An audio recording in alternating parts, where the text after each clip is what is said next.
In this video, I'm going to show you how to roll back to the old driver of your Nvidia GPU. There's two methods to do this. First, you just need to go to the start menu, then go to the device manager. After that, you just need to click on this display adapters, click on this arrow button, and here you'll find your Nvidia GeForce graphics card.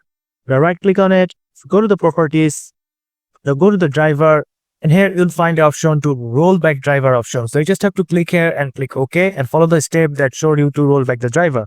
But if you have a grayed out option like this, like me, just need to go to the update driver option, click on browse my computer for drivers, choose let me pick from a list of available drivers, and here you'll find a list of your old drivers. So if you have the old drivers, just click on this and click next, and it will automatically install on your PC to the old driver that you have.